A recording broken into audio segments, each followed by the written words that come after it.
ফেরাউন ডাক দিয়ে বলল, কেউ কে আছো আমার রাজ্যে ছেলেকে আমার বাঁচানোর?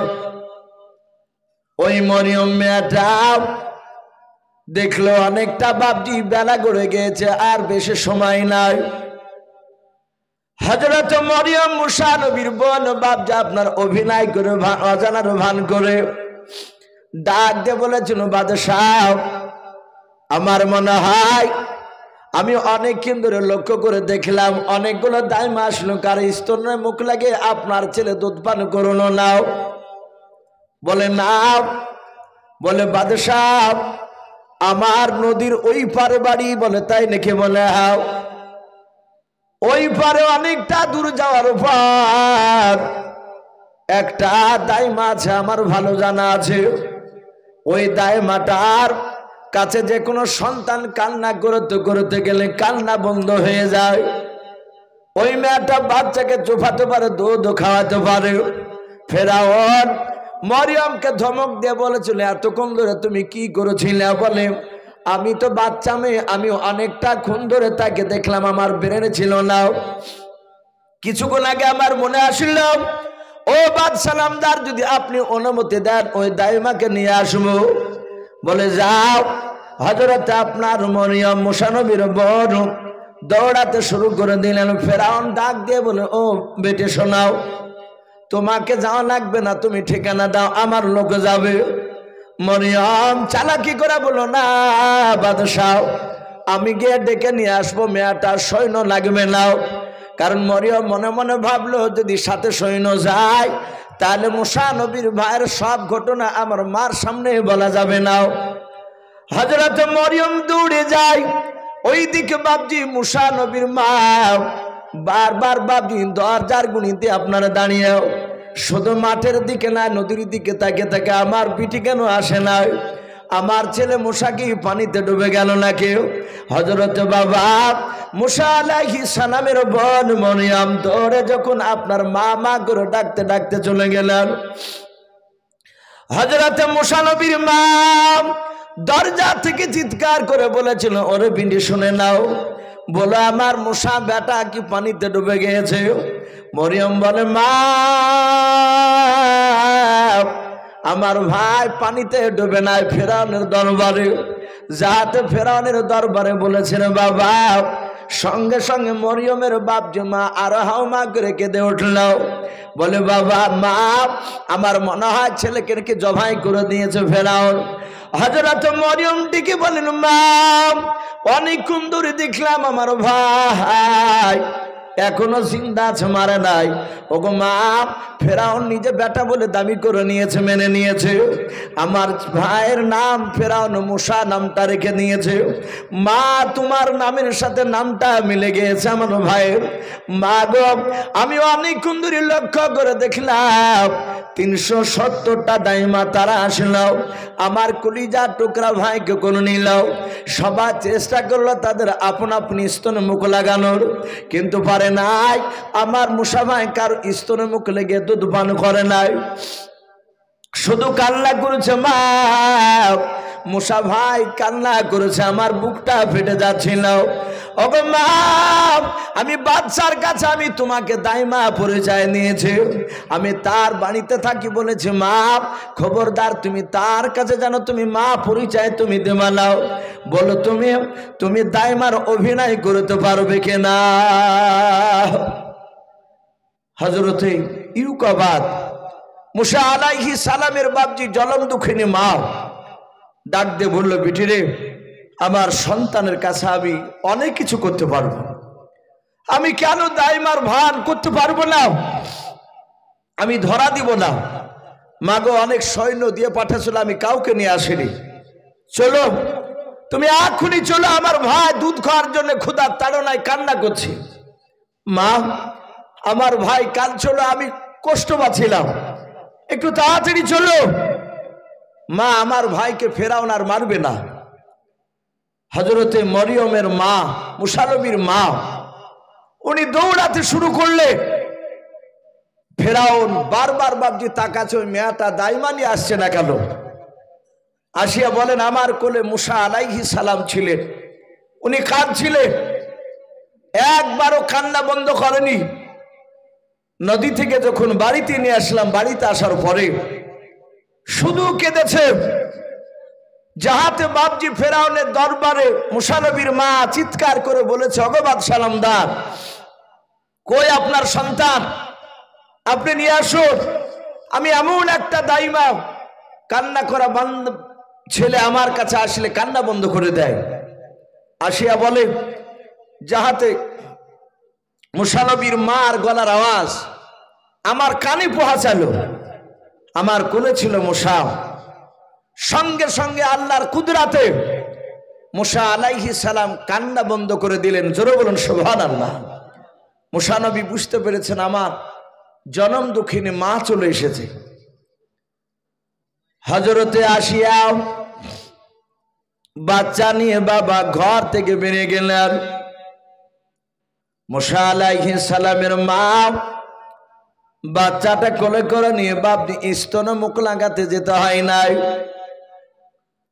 হযরতে মুসা নবী আপনা আপনি বাপজি তার মার স্তনে মুখ লাগিয়ে দুধ টানতে লাগলেন। ফেরাউন বলল, ওরে মন, সত্যি তুমি আমার মিশরের মধ্যে সবচেয়ে দামি তুমি দাইমাও। তুমি না আসলে আমার সন্তানকে আমি বাঁচাতে পারতাম না। ডাক দিয়ে বলল, ও দাইমা, আমার বাড়ি থেকে তোমাকে যেতে দেব না।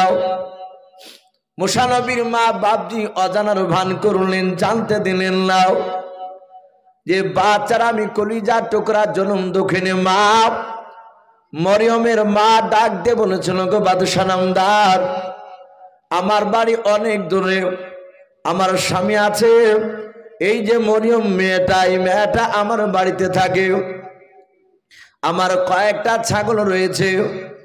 ও বাদশাহ নামদার, ওদেরকে আমি যত্ন করি, আমি গরিব মানুষ, আপনার বাড়িতে থাকলে ওরা খেতে পাবে না। ফেরাউন বলল, ওরে বোন শুনে নাও, তুমি কার ছেলেকে দুধ পান করাচ্ছে? বলে বাদশাহ আপনার। বলে শুনে নাও, আমার ছেলেকে যখন দুধ পান করাচ্ছে, তুমি যদি বাড়ি চলে যাও, গভীর রাত্রিবেলায় আমার বেটা মুসা যদি কান্না করে, কে দুধ পান করাবে বলাও? আমার মুসা বেটা কান্না করবে, আমি তার আব্বা ফেরাউন বাদশাহ, আমি সহ্য করতে পারবো না। ওরে আমার, ওরে মুসা নবীর দুধ মা, চিন্তা করো না, তোমার ছাগল গরু যা আছে সব নিয়ে আসাছে মানুষের দ্বারায়। তোমার স্বামীকে আর এই তোমার বিটির বাড়িতে থাকে যে মরিয়মকে, সবাইকে আমার তরফ থেকে রাজ খাবার দেওয়া হবে। জোরে বলুন সুবহানাল্লাহ।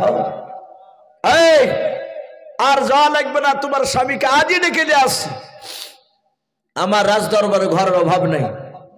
আল্লাহ বলছেন, ওরে বান্দাও, এই ফেরাউন, তুই আমার নবীকে মারবি, মারতে পারবি না।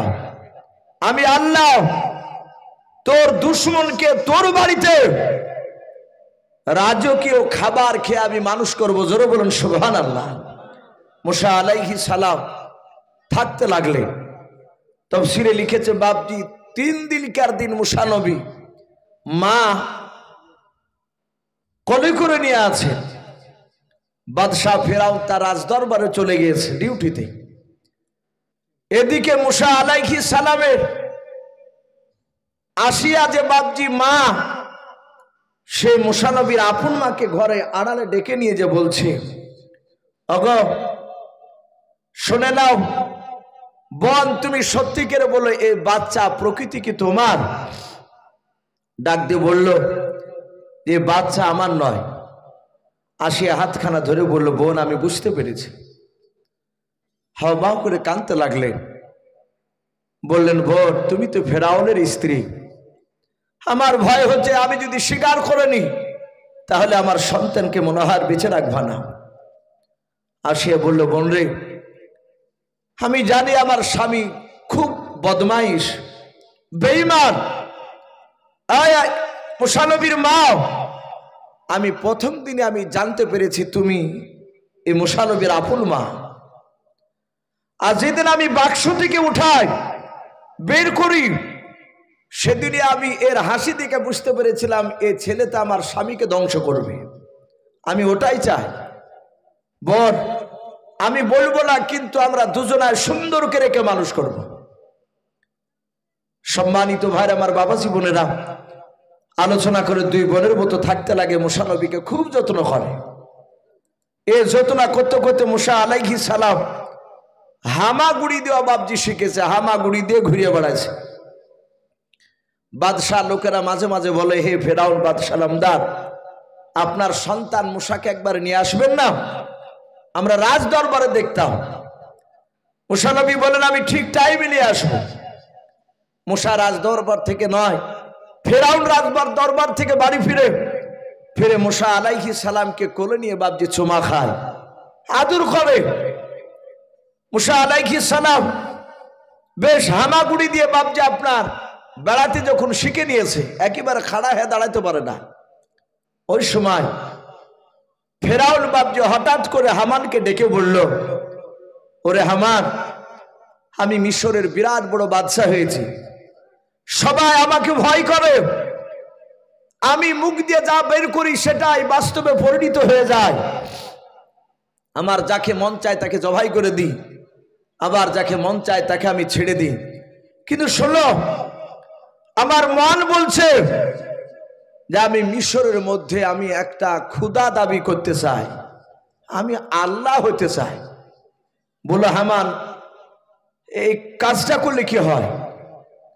হামান পার্সোনাল ঘরে বলল, ফেরাউন, তুমি ছোটকালের বন্ধু, অনেক পাগলামো করেছো, আমি নাকি বন্ধু মানুষ তোমাকে আল্লাহ বলে মেনে নেব, কিন্তু জনগণ তোমাকে সবাই আল্লাহ বলে মানবে না। ফেরাউন বলে মানবে না কেন? এই হামান, যারা মানবে না তাদেরকে আমি জবাই করে দিব, তাদেরকে দুনিয়াতে বাঁচিয়ে রাখবো না। বলে, সব জায়গায় পাগলামো চলে না। বলে, কি করতে হবে বলো? হামান বলল, তাহলে তুমি আগামী কালকে তোমার লক্ষ লক্ষ প্রজাকে একত্রিত করে রাজসভায় ডাক দিয়ে তাদের সামনে তুমি তোমার মতামতটা প্রকাশ করো, আলোচনা করো যে আমি ক্ষুধা হতে চাই, আল্লাহ দাবি করতে চাই। ওখানে বুঝতে পারবে মানুষের মতামতটা। বেশিরভাগ লোক যদি তোমাকে মেনে নেয় তাহলে তো কোনো কথাই নেই। যে কটা লোক মানবে না তাদেরকে ভয় দেখে তোমার সাপোর্টেরা করা যাবে। ফেরাউন হাজার হাজার লোককে বাবজি জোড়া জবর করে জমা করে সেই জায়গায় বলল, হে আমার বন্ধুরা, আমার মন বলে আমি এখানে মিশরে আমি একটা আল্লাহ হতে চাই, বলো তোমরা আমাকে আল্লাহ বলে মানবে কিনা? যখনই বাবজি কথা বলল,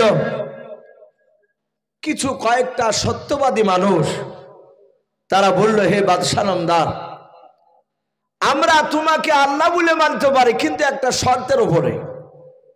বলে, শর্ত কি? বলে, শুনে নাও, এ বাদশাহ নামদার, নীল দরিয়াতে পানি ভরপুর হয়ে আছে। বলে, হ্যাঁ। আমরা যদি বলি আগামী কালকে তুমি পানিটাকে শুকিয়ে দাও, আর তুমি হুকুম করবা নীল দরিয়ার পানি শুকিয়ে যায়, তোমার কথার সঙ্গে সঙ্গে যদি নীল দরিয়ার পানি শুকিয়ে যায়, আবার যদি বলি যে বাদশাহ পানি নিয়ে এসে ভরপুর করে দাও, আবার হুকুম করবা, আবার যদি শুকনো নদীতে যদি আবার পানি দিয়ে ভরে দিতে পারো, তাহলে জানবো তুমি আমাদের আল্লাহ, তোমাকে আমরা আগামী পরশু দিন আল্লাহ বলে মেনে নেব। ফেরাউন দেখলো তো ভারী ঝামেলা, এই পানি তো আমার তাবে হবে না, কিন্তু বেকায়দায় ফেরাউন চিৎকার করে বলল, আমি তাই করে দিতে রাজি আছি। কথা দিয়ে ফেলল। হামানকে ডেকে নিয়ে এসে বলল, ভাই, আমি যে কথা দিয়ে দিলাম আগামী কালকে নীল দরিয়ার পানি শুকানো লাগবে, এ কি করে সম্ভব? হামান বলল, আমি তা বলতে পারবো না, তোমাকে অনেক যুক্তি দিয়েছে, কিন্তু এই নীল দরিয়ার পানি শুকানো এই যুক্তি আমার কাছে নাই, একমাত্র আল্লাহ ছাড়া কারো ক্ষমতা নাই। ফেরাউন বলছে, এটা আমিও তো জানি। ফেরাউন বলল, হামান শোনা, আমি আগামী কালই দেখাবো বলেছি, কিন্তু আজ আমাকে একটা সুযোগ নিতে হবে। বলে, কি? বলে, তুমি গোটা আমার রাজ্যে প্রচার করে দাও দেশে যে আজ রাত্রিবেলায় সন্ধ্যার পর থেকে সূর্য ডোবার পর থেকে কোন নারী পুরুষ কোন মানুষ যেন তার বাড়ির ঘর থেকে দরজা থেকে যেন রাত্রিবেলা না বেরোয়। যারা বেরোবে রাস্তায় বাড়ির বাইরে যাদেরকে দেখতে পাওয়া যাবে তাদেরকে হত্যা করা হবে, জবাই করা হবে। হামান বলল আমি এটা বলতে পারবো। হামান প্রচার শুরু করে দিল লোক দিয়ে। ভয়ে সবাই বাপজি বাড়িতে ঢুকে পড়ল, কেউ বাড়াই নাও। হামান এসে বলল ফেরাউনকে বাদশাহ সূর্য ডুবে গিয়েছে, কেউ বেরিয়ে নাই। বলে চারিদিকে একটু লক্ষ্য করে দেখলে কেউ নেই, বলে না। ফেরাউন ঘর থেকে বেরিয়ে এসে বলে হামান তুমি তোমার বাড়িতে চলো। বলে আমিও যাব। বলে হ্যাঁ। ফেরাউন বলে হামান তুমি বাড়িতে ঢোকো, তুমিও যেন আর বেরোবা না। তুমিও যদি হামান বেরোও তাহলে আগামীকালকে তোমাকে জবাই করা হবে। হামান দেখলে তো বড় ধরনের পাগলামো শুরু করেছে, আমি বেরোবো না বলে বাপজি দরজাখানা লেগে দিয়ে হামান ভিতরে চলে গেল। বেশ একটু গভীর রাত্রি হয়েছে। ফেরাউন চুপি চুপি বাড়ি থেকে বেরিয়ে ডান দিকে বাম দিকে চারিদিকে তাকে দেখলো। বেশ অন্ধকার ঘুটঘুটে নেমে এসেছে, কেউ নাই রাস্তায়, সবাই ভয়ে বাপজি তারা আপন আপন বাড়িতে। ফেরাউন হামানের দরজার কাছে গিয়ে কানটা লাগিয়ে নিয়ে শুনল ফেরাউন জেগে আছে কিনা। দেখলো ফেরাউনও জেগে নাই, কোনো সাড়া শব্দ নাই। ফেরাউন হামানের বাড়ির দরজা দিয়ে বাবা সোজা রাত্রিবেলা নীল দরিয়ার দিকে বাবা চলে গেল। নীল দরিয়াতে যাওয়ার পর নীল দরিয়ার ধারে গিয়ে দেখছে বাবা একটা গুহা। ফেরাউন বাপজি গুহাটা বাপজি আগ থেকে চিনত, জানতো। ফেরাউন গুহার ভিতরে বাপজি আপনার চলে গেল। গুহার ভিতরে যাওয়ার পর গুহার ভিতরে বাপজি দাঁড়িয়ে আবার চারিদিকে আপনার দেখছে গুহার বাইরে কেউ দাঁড়িয়ে আছে কিনা। তাকে দেখলো কেউ নাই। ওই গভীর রাত্রিবেলায় ফেরাউন বেঈমান গুহার ভেতরে বাপজি নীল দরিয়ায় নদীর ধারে বাপজি গুহার ভেতরে সিজদায় ফেরাউন পড়ে গিয়া ওই নিশরাত্রি বেলায় আল্লাহর দরবারে বাপজি ফেরাউন হাওমা করে কাঁদতেছে।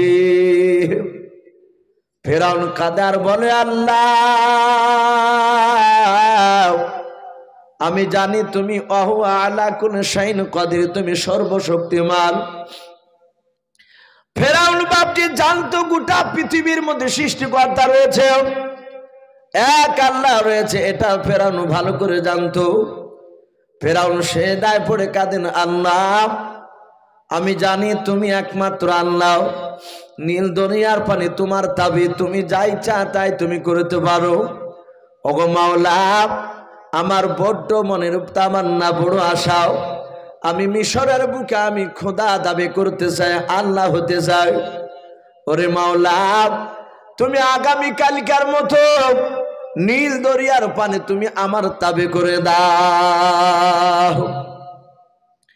ফেরাউন গভীর রাত্রিবেলা সিজদায় পড়ে পড়ে কাঁদে। আর ওই সময় ফেরাউন আরো চিৎকার করে বলেছিল আল্লাহ আমি জানি আল্লাহ দাবি করা এটা বড় অন্যায় কাজ, কিন্তু মাওলা রে আমার ইন্তেকাল করার পর তুমি কবরে আর তুমি জাহান্নামে যা শাস্তি দেবা সব আমি মাথা পেতে মেনে নেব, কিন্তু আমার বড় তামান্না মনের আশা দুনিয়ার আমাকে আল্লাহ দাবিটা এটা পুরা করে দাও, আমার বড় মনের বাসনা তুমি পূর্ণ করে দাও। ফেরাউন কাঁদছিল সিজদার সময়।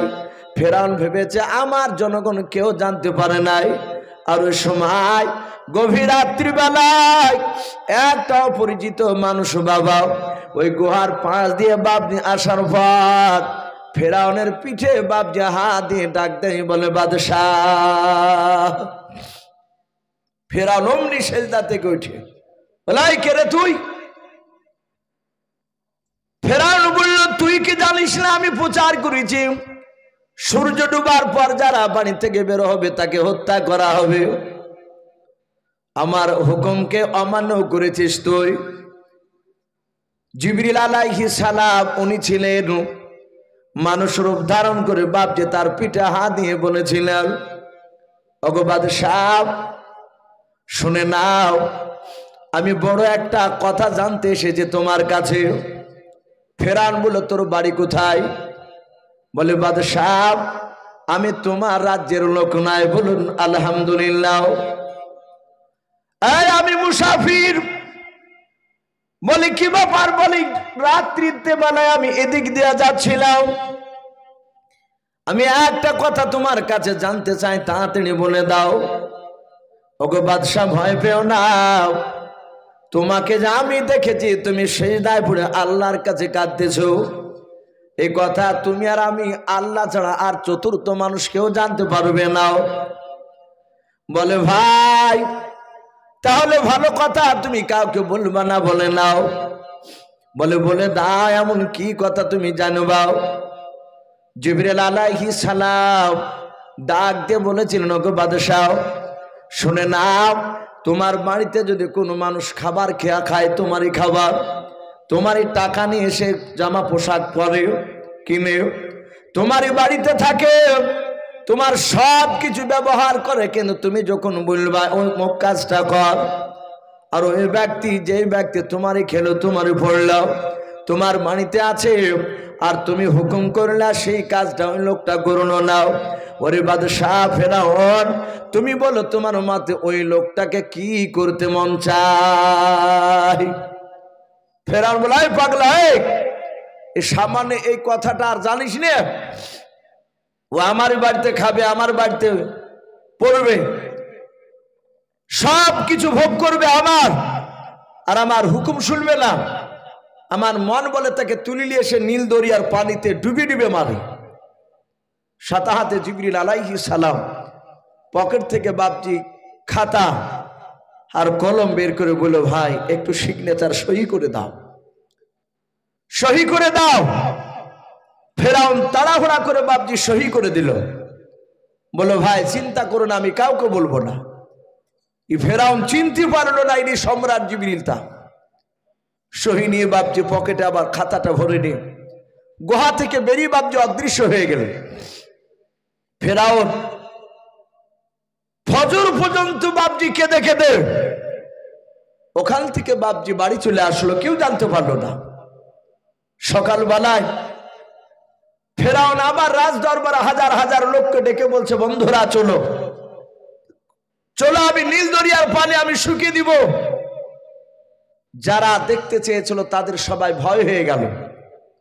ওরা জানে যে আমাদের বাদশাহ খামখেয়ালি বুদ্ধি, সে বেয়াদব, আমি হয়তো দেখতে চাইবো, আর যদি পানিটা সে যদি শুকিয়ে দেয়, ক্ষুধা দাবি করার পরও হয়তো আমাদেরকে জবাই করে ফেলবে। তাই সব প্রজারা বললো, বাদশাহ আমরা কেউ আর তোমার নীল দরিয়ার পানি শুকানো আর ভরানো এসব দেখতে চাইনি, আমরা তোমাকে আল্লাহ বলে মানবো। এখন আগামী কাল তুমি ক্ষুধা দাবি করো। ফেরাউন বলে, তাহলে বেশ ভালো কথা। ফেরাউন মনে মনে ভাবছে, তাহলে তো বাঁচিয়ে গেলাম। ফেরাউন জানে না যে আমার কথাতে পানি শুকাবে, কেউ জানে না। ও আল্লাহর কাছে কেঁদেছে মাত্রই। ফেরাউন বলে, তাহলে আগামী কালকে আমি খোদা দাবি করবো, আমার সন্তানকে নিয়ে আসবো। হাজার হাজার লোক জমায়েত হয়েছে। হামান বলল, বাদশাহ নামদার চলুন। সকলে তাকিয়ে আছে। মুসা আলাইহিস সালামের মাকে বাপজি বলল, আমার সন্তানকে ভালো করে সাজিয়ে দাও, আমি নিয়ে যাব রাজ দরবারে, আমি খোদা দাবি করবো, আমার সন্তান পাশে আমার বসে থাকবে। নিয়ে যাওয়ার পর বাপজি সিংহাসনে বসা, মুসা নবীকে বাপজি পাশে বসে রেখেছে। ডান পাশে বসে আছে মুসা আলাইহিস সালাম। তাফসীরে মারিফুল কোরআন এসেছে, ফেরাউনের দাড়ি বাপজি কাটা ছিল না, দাড়ি এ নাভি পর্যন্ত তার বড় লম্বা দাড়ি ছিল। ফেরাউন দাড়িকে বাপজি এত যত্ন করত, মুক্তা দিয়ে বাপজি দাড়িকে দিনের বেলায় জোড়ে রাখত। কয়েক লক্ষ টাকা দাম বাপজি সে মুক্তা গোলা। ফেরাউন এত যত্ন করত, হাজার হাজার লোক সবাই তাকিয়েছে, আমাদের বাদশাহ ফেরাউন আজকে খুদা হবে, আল্লাহ হবে। মুসা আলাইহিস সালাম পাশে বসা। ফেরাউন চিৎকার করে বলল, বন্ধুরাও, আমি আজকে তোমাদের কাছে দাবি করলাম আনা রাব্বুকুমুল আলা। ফেরাউন বলল, আমি সব আল্লাহর চেয়ে বড় আল্লাহ। যাহাতে বাপজি আনা রাব্বুকুমুল আলা, যখন এই কথা বাপজি ফেরাউন বেঈমান স্বীকার করল, আর ডান পাশে পয়গম্বর মুসা আলাইহিস সালাম বসেছিলেন। এ আমরা নয়, এ হক কথা ইমামতি মসজিদে বলতে গেলে ইমামতি ছুটে যাবে বলে আমরা অনেকে হক কথা বলি নাই। সঙ্গে সঙ্গে মুসা নবী পয়গম্বর আলাইহিস সালাম মনে মনে চিন্তা করেছেন, বেঈমান, আমাকে সামনে রেখে তুই আল্লাহ দাবি করবে? ছোট ছেলে মুসা আলাইহিস সালাম ফেরাউনের বাম হাত দিয়ে, বাপ যা আপনার নয়, হ্যাঁ মুসা নবীর বাম হাত দিয়ে ফেরাউনের বাবা দাড়িখানাকে মুসা নবী ধরে দিয়েছে। ধরার পর ডান হাত দিয়ে বাপজি এত জোরে আঘাত করেছে, চড় মেরেছে ফেরাউনের বাম দিকের গালে। ফেরাউন দাঁড়াস করে বাপজি মাটিতে পড়ে যাওয়ার পর ওই সিংহাসন থেকে, চেয়ার থেকে বাপজি ফেরাউন পড়ার পর ফেরাউন উঠে বাপজি ভালো করে বসতে পারছে না। চারিদিকে বাপজি ঘুরতে লাগলো। তফসিরে লিখেছে কয়েকবার বাপজি ঘোরার পর ফেরাউন এইভাবে মাথায় হাত দিয়ে বলল, সর্বনাশ। বলে জল্লাদ তলোয়ার নিয়ে আয়। ওখানেই জল্লাদ দাঁড়িয়ে ছিল। তারা তলোয়ার খানা হাতে করে নিয়ে বলছে, বাদশা কি করতে হবে? বলে জবাই করাকে কর, জবাই। জল্লাদ বলল, কেন বাদশাহ? বলে এত জোর আঘাত করেছে, আমার ত্রিভুবন মনে হচ্ছে ঘুরে গেছে, মাথা যন্ত্রণা করছে। অনেক লোকে বললো, বাদশাহ এ তো ছোট ছেলে, শুধু একটু চড় মেরেছে আপনাকে। ফেরাউন বুঝতে পেরেছে এ চড় মানুষের চোখে বাচ্চা ছেলে মনে হয়েছে, কিন্তু আল্লাহ রাসূল বলেছেন যে কোনো নবীর হাতে আল্লাহ রাব্বুল আলামিন এক একটা নবীর হাতে বাপজি 4000 দুনিয়া যুবকের শক্তি যতটা হয় অতটা শক্তি একাই নবীদেরকে দিয়েছিলেন। বলুন সুবহানাল্লাহ। এই মুসা নবী আলাইহিস সালামের হাতে 4000 যুবকের শক্তি এক চড়ে বাপজি কয়েকবার ঘুরিয়ে তার মাথা যন্ত্রণা শুরু করে দিয়েছে। জল্লাদরা বাপজি জবাই করার জন্য নিয়ে যাচ্ছে।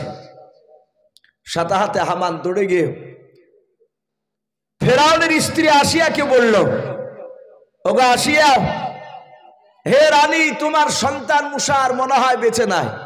বলে কি হয়েছে?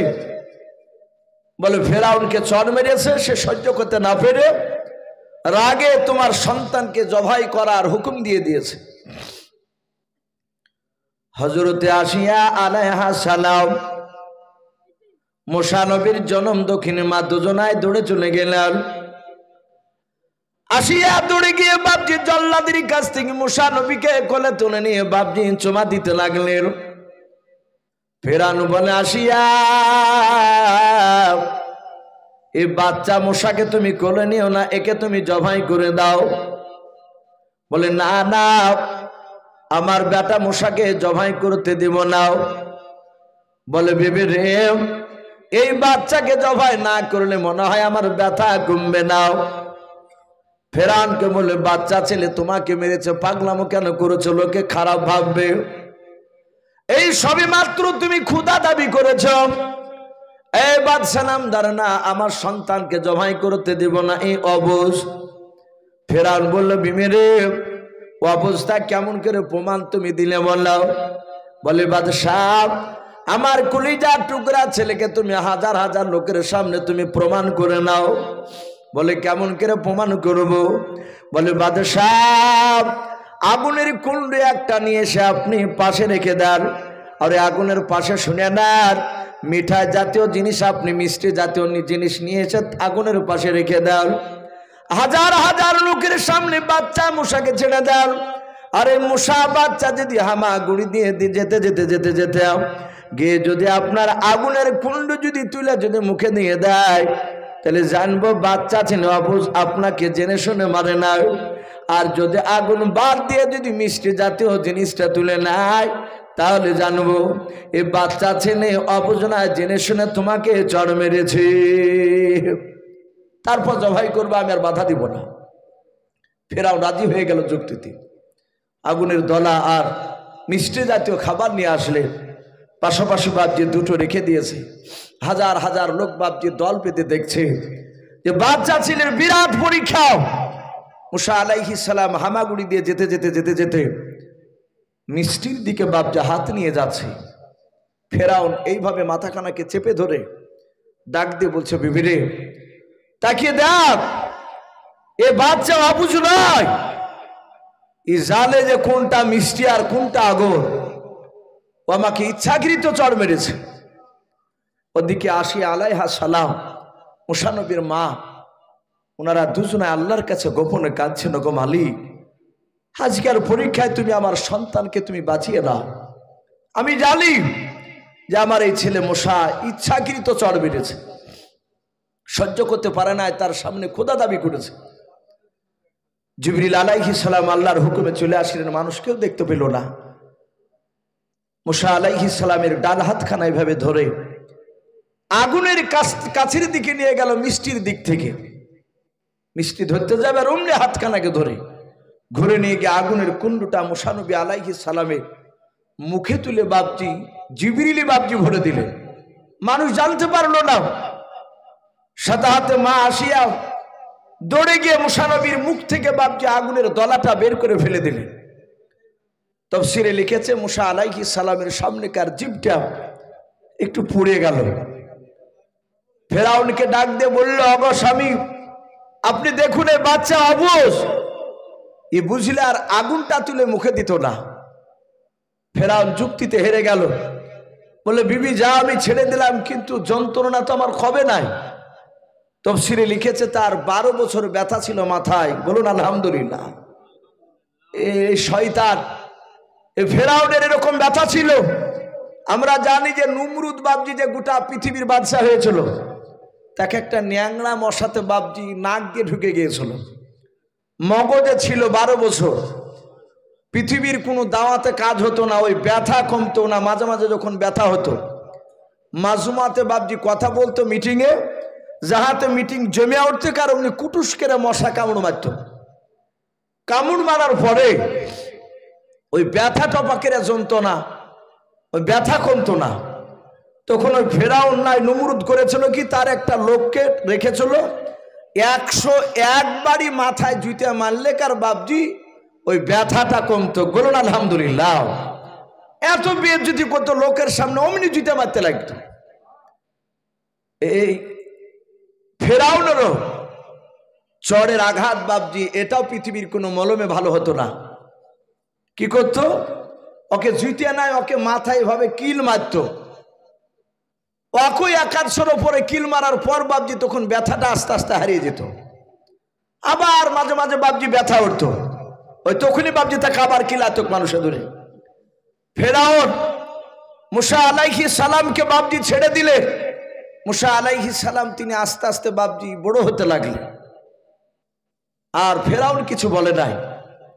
মুসা আলাইহিস সালাম বেশ একটু বড় হয়েছে, যৌবনে পদার্পণ করতে শুরু করেছে। 16-17 বছরের বাচ্চা মুসা আলাইহিস সালাম। সব লোকেরা বাপজি মুসা নবীর একদিন মনের ইচ্ছা হলো, আমি মাঠ বেড়াতে যাব।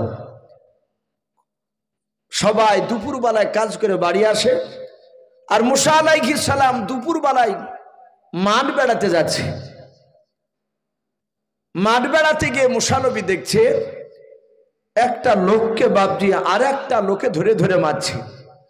মুসা আলাইহিস সালাম এক পা দুপা কেটে ওই যাকে মারছিল তার কাছে গিয়ে বলছে, ভাই একে মারছো কেন? যে মার খাচ্ছিল সে অমনি দৌড়ে এসে মুসা নবীর পা ধরে বলছে, ভাই তুমি বাঁচাও, তুমি বাদশার বেটা, আমি বানি ইসরাইল বংশের লোক, আর আমাকে লোকটা মারছে এটা ফেরাউনের বংশের লোক, কিপ্তিয়া বংশের লোক। মুসা নবী বলেন, ভাই এই গরিব লোকটাকে মারছো কেন? বলে ভারী বুঝাটা ওকে একবারই নিয়ে যেতে হবে। মুসা নবী বললেন, এত বড় বুঝা তো পারবে না। যে মার খাচ্ছিল সে বলল, ওগো মুসা ভাই, আমি বারবার বলছি আমাকে বুঝাটা দুবারে নিয়ে যেতে দাও।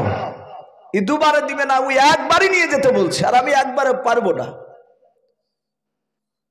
ফেরাউনের বংশধর সে লোকটা বলল, মুসা এখানে নাক গলাতে আসো না, তুমি যেখানে যাচ্ছ সেখানে যাও, একে একবারই নিয়ে যেতে হবে বুঝা, না হলে একে মারতে মারতে দুনিয়া থেকে শেষ করে দিব। লাঠি দিয়ে মেরেছে, তার মাথা ফেটে রক্ত বেরোছে, গোটা শরীরে বাপকে আঘাত করেছে, হাওমাও করে সেই গরিব লোকটা কাঁদছে। মুসা আলাইহিস সালাম বলেন, ভাই কথা শুনবে না? বলে, না আমি একে মারবই। মুসা নবী দেখলো এতে সোজা আঙুলে ঘি উঠবে না, এতে আঙুল তো একটু দেখানো দরকার। তাফসীরে মারিফুল কোরআনে এসেছে মুসা আলাইহিস সালামের একটা অভ্যাস ছিল, উনি জামা পরে এইভাবে হাতকে প্রায় মাঝে মাঝে বাপজি গোটাতেন। আমরা অনেক মানুষ ওরকম অভ্যাস হয়ে যায়। মুসা আলাইহিস সালাম বলেন, এই তুমি তাহলে শুনবা না? না। বলে, না আমি তোমার আব্বার চাকরি করি, যাহাতেই কথা বলেছে। আর মুসা আলাইহিস সালাম এভাবে জামাটাকে গুটিয়ে বাপজি ঘুষি মেরেছে ওই লোকটাকে, যে লোকটা মারছিল। এক ঘুষিতে বাপজি মুসা আলাইহিস সালামের আঘাতে দাঁড়াস করে পড়ে বাপজি সে লোকটা মারা গেল। মুসা আলাইহিস সালাম বলেন, ভাই ই পড়ে গেল কেন? নাকে হাত দিয়ে হাতটাকে ভালো করে একটু দেখে, এই লোকটার পৃথিবীর বুকে বেঁচে না, মরে গিয়েছে। মুসা নবী বলেন, ভাই আমি তোকে মারে ফেলবো বলে মারিনি, কিন্তু নবীর মার আর সহ্য করতে পারলো না। বলে, ভাই আমি মেরে ফেলবো বলে আমি তাকে মারিনি, তাকে একটু ভয় দেখানোর জন্য আমি তাকে ঘুষি মেরেছিলাম। ই তো ভাই মরে গিয়েছে। যে লোকটা মার খাচ্ছিল সে বলল, ভাই ঠিকই হয়েছে, এ তুমি যদি না আসতে তাহলে তোমাকে মারতে মারতে আমাকে মেরে ফেলতো। ও গালি দিছে যে শালো মরিয়াছে, ঠিকই হয়েছে, ও বাঁচিয়েছে। মুসা আলাইহিস সালাম ওই লোকটার হাতখানা ধরে বলল, ভাই আমি যে একে ঘুষি মেরে মেরে ফেলালছি, শোনো এটা হচ্ছে ফেরাউনের, কেউ বলেছেন তার মামাই তো ভাই ছিল, খুব কাছের লোক। এই ভাই এ তুমি আর আমি আর এই লোকটা জানে, কিন্তু জানে তো লাভ নাই, ও তো মরে গিয়েছে, আমি যে মেরেছি আর আল্লাহ জানে। এই কথা যেন ভাই কোনোদিন যেন বের করো না, তুমি যদি বের করে দাও তাহলে আমাকে আর ফেরাউনের দরবারে থাকতে দিবে না। ছোট থেকে তো আমার আব্বা আমার উপর একটু রাগ আছে, ওই যে চড় মেরিয়েছে তার ব্যথা এখনো আছে। লোকটা বলল, ভাই মুসা তুমি পাগলা হয়েছো, তুমি আমাকে বাঁচাইছ আর আমি এই কথা বলি, কারো সামনে বলবো না। মুসা আলাইহিস সালাম বাড়ি চলে গেলেন। গোটা এলাকায় প্রচার হয়ে গেল ফেরাউনের মামাতে ভাইকে মেরে ফেলাচ্ছে। হামান বলল, বাদশাহ আপনি জানতে পেরেছেন? বলে, না। তাহলে আপনি যে আল্লাহ দাবি করিয়েছেন আর আপনার ভাইকে মেরে ফেলাচ্ছে, আপনি কে মেরেছে এটা ধরতে পারলেন না, লোকে তাহলে তো ঠাট্টা করবে। ফেরাউন বলল, কথা খারাপ বলনি, উপায়? বলে, তুমি বলো যে যে মারিয়েছে সে আমি জানি, হামান শিখাইছি, তুমি প্রচার করে দাও। কোন লোক যদি আসামির নামটা বলে দেয়, আমি তো জানি কিন্তু আমি বলবো না এখন, আমি দেখতে চাই কোন লোক এই আসামিকে চিনতে পেরেছে কিনা, ধরতে পেরেছে কিনা। যদি বলে দেয় তাহলে তাকে মোটা অঙ্কের টাকা দেওয়া হবে। লোকেরা বাপজি আপনার খুঁজতে শুরু করলো। ফেরাউন বলল, 50,000 টাকা দেওয়া হবে শুধু আসামির নামটা বলে দিলে। তারপরে সে আসামিকে ধরতে পারলে ওকে তাজা লোকের সামনে জবাই করা হবে। মুসা নবী খাই দায় ঘুরে বেড়ায়। দিন 5-6 পর মুসা আলাইহিস সালাম আবার মাঠে গিয়েছে। মাঠে মুসা নবী আলাইহিস সালাম গিয়ে দেখছেন, বাবা 4-5 দিন আগে যেই লোকটাকে মারছিল ওই লোকটাকে দেখছে বাবা অন্য আর একটা লোকে ধরে ধরে মারতেছে মাঠে। মুসা আলাইহিস সালাম কাছে গিয়ে দেখেন ওই তো সেই লোকটাও, যে লোকটাকে 4-5 দিন আগে অন্য লোকে মারছিল। মুসা নবী মনে মনে ভাবছে সেই লোকটাকে তো মেরে দিয়েছি, আবার এই লোকটা ওই লোকটাকে কেন মারতেছে। মুসা আলাইহিস সালাম কাছে যাওয়ার পর বলছেন, ভাই তুমি আবার এই ভাই তোমাকে আজও কেন মারতেছে বললাম। সঙ্গে সঙ্গে বলছেন ভাই মুসা তুমি আজকে বাঁচাও। মুসা আলাইহিস সালাম হাতের পাঞ্জাবিটা বাপজে জামাটা এইভাবে গোটাচ্ছেন আর বলছেন ভাই কি ব্যাপার আজও কেন তোমাকে মারতেছে।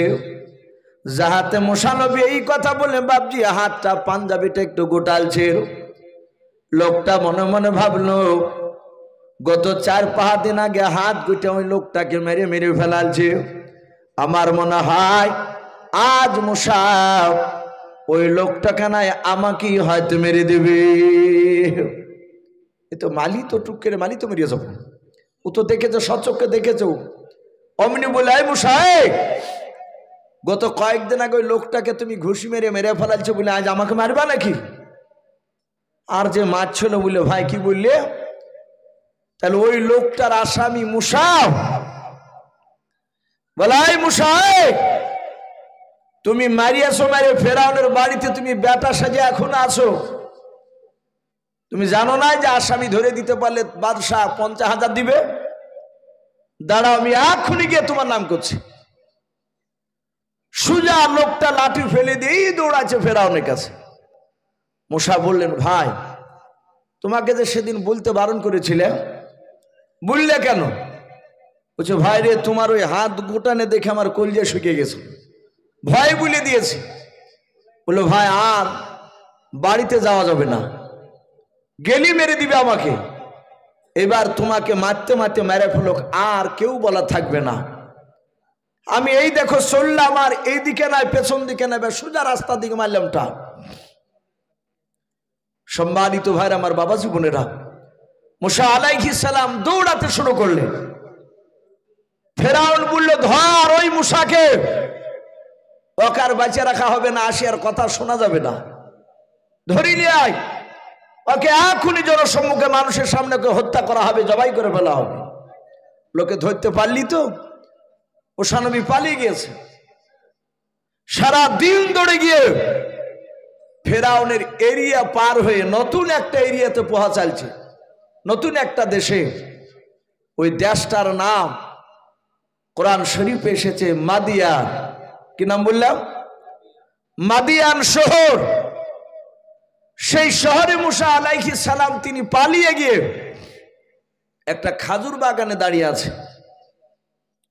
মুসা নবী চিন্তা করছেন আল্লাহ এখানে কে খেতে দিবে আমাকে, আমাকে কে আশ্রয় দিবে, কার বাড়িতে থাকবো? আমি তো সেই মিশর থেকে এসেছি পালিয়ে। হঠাৎ করে মুসা নবী পয়গম্বর আলাইহিস সালাম যে খেজুর বাগানে দাঁড়িয়েছিলেন, ওই বাগানের পেছন দিকে মুসা নবী তাকে দেখেন। তাকিয়া দেখেন দুটো মেয়ে মানুষ, বাবা ছোট ছোট মেয়াও, বাচ্চা মেয়েরা, তারাও দুজনায় দুটো